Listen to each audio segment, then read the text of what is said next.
The XRP Ledger keeps missing some of the biggest institutional headlines, even while Ripple keeps showing up near the systems those headlines are building. DTCC names Canton and Stellar, OpenUSD forms a multi-chain stablecoin coalition, Chainlink appears in collateral infrastructure, and Ripple Prime is sitting in the working group with some of the largest firms in finance. If XRPL were simply irrelevant, that would be one story. But if Ripple is still showing up near the settlement machinery, the stranger question is why the XRP Ledger is missing from all these headlines. Ripple is in a strange position right now. It has one of the most complete institutional stacks in crypto, but the XRP Ledger is not usually the first chain named when these big tokenization headlines drop. That is the part worth slowing down for. If you are an XRP holder, it is fair to feel the disconnect. Ripple looks more institutionally serious than ever. XRPL has the kind of settlement, issuance, and compliance tools that should matter in tokenized finance. Yet, when the press release names the first chain, the name is often somewhere else. The easy answer is emotional. Either XRPL is being left behind, or it has secretly already won, and the market just has not figured it out. I do not think either answer is good enough. The better question is more structural. What if the visible race is not the final race? What if the headline is only showing where an asset first appears, while the more important story begins after that asset exists? That answer does not show up in one press release.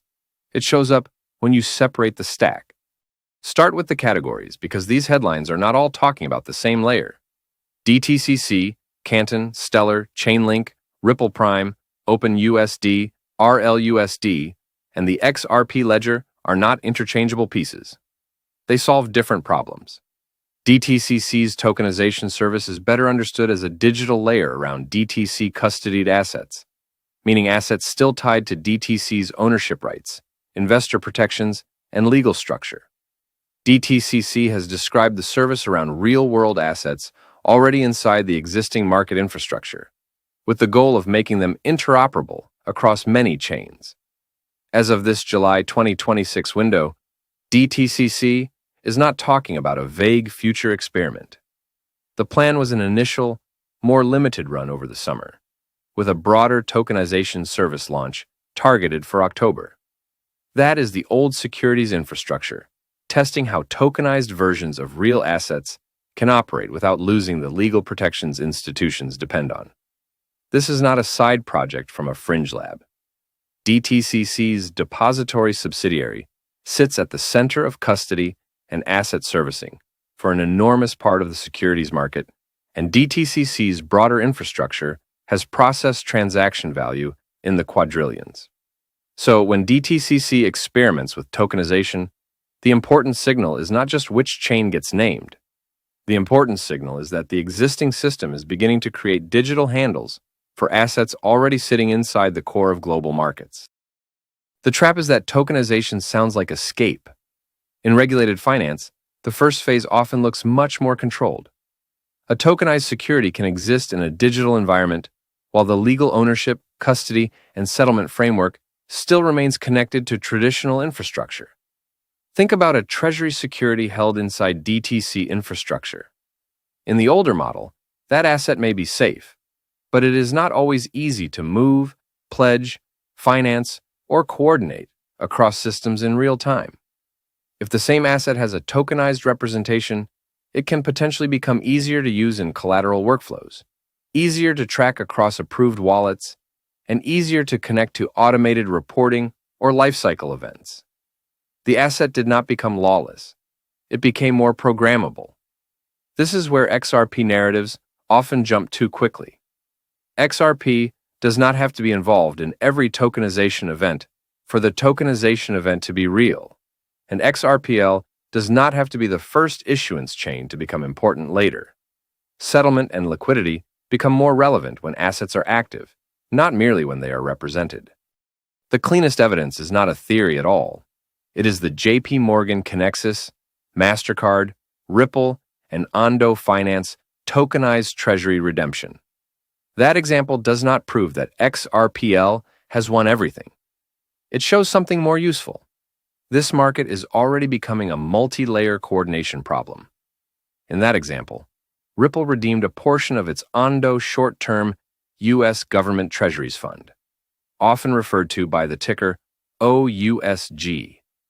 That tokenized treasury product existed on the XRP Ledger. MasterCard's network helped trigger the related dollar payment. JP Morgan's Connexus helped move the money through the banking system across borders. The tokenized asset was on a blockchain. The dollar leg still touched traditional banking infrastructure. A payments network helped coordinate the instruction. A major bank's blockchain unit sat inside the workflow.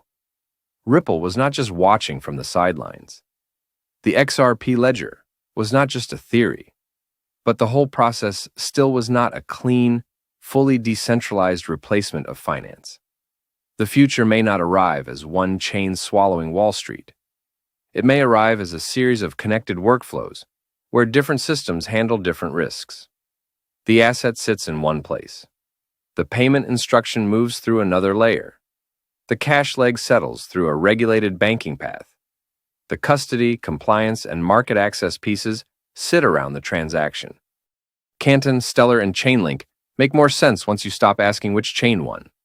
Canton fits private institutional coordination, where known parties need privacy, synchronization, and auditability. Stellar fits public chain connectivity and accessible asset movement.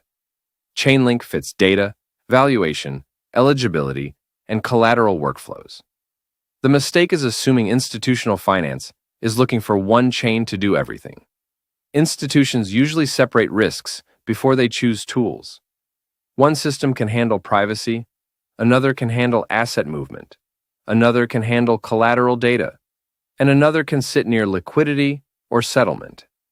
That does not make XRPL's absence from certain headlines meaningless. It shifts the interpretation towards sequencing, optics, legal comfort, and which layer is being tested first. Ripple's strategy looks very different if you stop viewing it as only a blockchain company and start viewing it as an institutional access company. The acquisitions and product lines are not random. They cluster around the problems that appear after tokenized assets exist. Ripple Prime, built from the Hidden Road acquisition, is a major piece of that. Prime brokerage matters because it is how institutions access markets, manage credit, finance positions, and operate where capital is already at risk. Custody is the next gate. Medico, standard custody, and Ripple's broader custody infrastructure matter because institutions do not just need wallets. They need governance, auditability, segregation of assets, and controlled recovery processes. RLUSD adds a different function. A stable dollar asset does not replace XRP. If XRP is the neutral settlement and liquidity asset in certain flows, RLUSD is the stable cash leg that can sit beside it. Then add Rail, G-Treasury, Palisade, payments, payout partners, and liquidity infrastructure. At that point, the story stops being about one ledger and starts being about institutional access. Ripple may not be chasing the headline. It may be building what the headline needs next. Crypto people often think the most important question is speed. Institutions usually start somewhere else. They ask who is legally allowed to hold the asset, who is allowed to receive it, who can redeem it, who can reverse or restrict it under defined conditions, and who is responsible when something goes wrong. This is why Ripple's licensing and regulatory posture matters. Ripple has spent years building around the permission layer: money transmission, trust company infrastructure, custody, compliance, policy engagement, and regulated payment access. Think about the relentless collection of money transmitter licenses across nearly every U.S. state. That is not exciting to crypto Twitter, but it is domestic plumbing. Then add the federal layer. Ripple received conditional OCC approval for a national trust bank charter in December 2025, while the Federal Reserve master account application through standard custody remained a separate unresolved step. That does not mean every gate is open. It does not mean Ripple becomes a normal consumer bank. It does not mean XRP suddenly becomes the settlement asset for everything. but it does show what Ripple is trying to collect. Not just technology, but legal access to the places where money actually moves. A blockchain can be fast and still unusable for a bank. A token can be liquid and still unacceptable for a regulated fund. A stablecoin can be technically sound and still fail if reserves, custody, redemption, and supervisory treatment are unclear. The rail matters, but the legal wrapper often decides whether the rail can be used. This is where XRPL's absence from some headlines may be less mysterious. A public chain tied to a public token with a long legal history can create headline risk. Even if the mechanics are strong, the optics are real. The XRP Ledger is not just a fast payment chain. It was built around issued assets, trust relationships, deterministic settlement, and native liquidity tools. On XRPL, issued assets can represent external value. Trust lines define who accepts what from whom, and native liquidity tools can route value through available paths. Features like multi-signature accounts, deposit authorization, authorized trust lines, freeze, and clawback give issuers tools that regulated assets often need. That last part is uncomfortable for some crypto purists, but it is essential for institutions. A regulated issuer may need to restrict who can hold an asset, respond to fraud, comply with sanctions, or prevent unauthorized receipt. That is why the feature set matters. The problems being tested in tokenized finance are not just speed problems. They are permission, issuance, liquidity, and settlement problems. If the first phase is asset representation, Canton or Stellar can make sense. If the next phase is controlled movement, cash settlement, liquidity, and conversion, the conversation changes. The conversion layer is not a formal Ripple product name. It is a way to describe the part of the system where tokenized assets stop being static representations and start interacting with money, collateral, liquidity, and real institutional workflows. Imagine a tokenized treasury. It may be represented on one network. It may be held by a custodian. It may be financed through a prime broker. It may be redeemed against a stablecoin or bank payment. It may appear inside a treasury system. It may be pledged as collateral. It may need to move across borders, convert into another currency, or settle against another digital asset. Issuance creates the digital object. Utility begins when that object can be financed, redeemed, pledged, converted, and settled. The first chain named is not necessarily the chain that captures the most value. The first chain may host the asset representation. Another system may handle privacy. Another may provide data. Another may coordinate the payment instruction. Another may hold custody. Another may provide liquidity. Another may settle the conversion. Here is the grounded speculation. Ripple may be perfectly happy being less visible at the headline layer if it becomes harder to avoid underneath the workflow. Think of it like an engine under the hood model. If a stablecoin launches on Stellar, Solana, Base, or another chain, someone still has to solve institutional custody, prime brokerage access, liquidity sourcing, enterprise payouts, and regulated settlement paths behind the scenes. Ripple does not have to own the field if it can serve the teams playing on it. That is not confirmed. It is a thought experiment. But it fits the incentive map. The companies that win infrastructure markets are not always the names consumers see first. Sometimes they are the ones providing the rails that other products quietly depend on. OpenUSD is a perfect example of how easy it is to read a headline in two wrong directions at the same time. One side says it hurts Ripple because XRPL is not the obvious launch chain headline. The other side says Ripple's presence proves XRP is secretly underneath the whole system.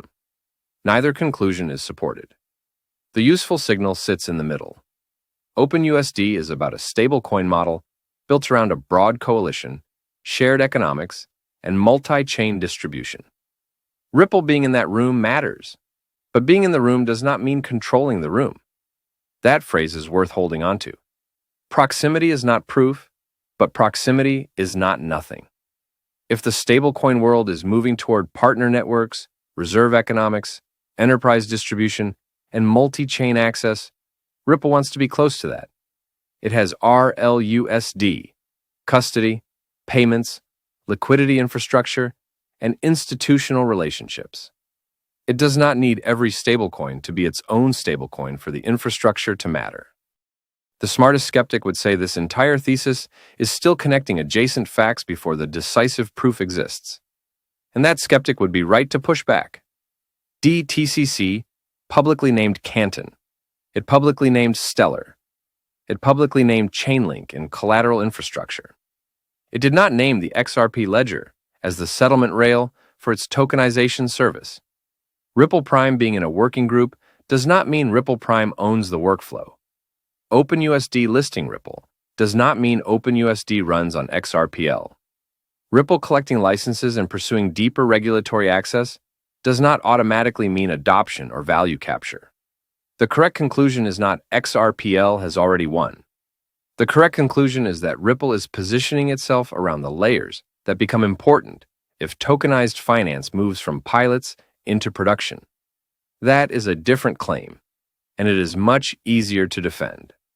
The cleaner way to grade the evidence is a simple ladder. Mentioned is not integrated. Integrated is not production. Production is not scale. Scale is not value capture. Ripple Prime being mentioned in the DTCC working group is the first step. The Ondo redemption involving the XRP Ledger is closer to integration or pilot-level proof. RLUSD in live institutional flows would be stronger. XRPL, being named for regulated tokenized assets in production, would be stronger still. Real volume at scale would be the evidence that changes the conversation. That is how we avoid the two traps. We do not dismiss real signals just because they are early, and we do not turn early signals into final confirmation. The XRP Ledger missing from certain headlines may feel like a red flag at first, but after walking through the architecture, it starts to look more like an open question about sequencing. The XRP Ledger may still need clearer production evidence. It may remain one rail among many.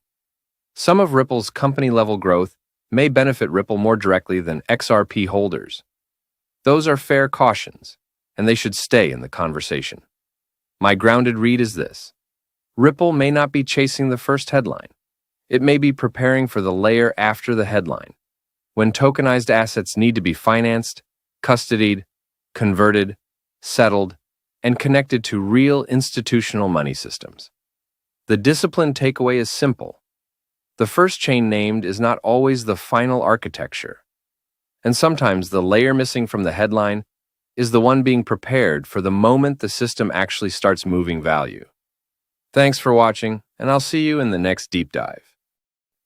This channel is for educational and entertainment purposes only, and is not financial advice.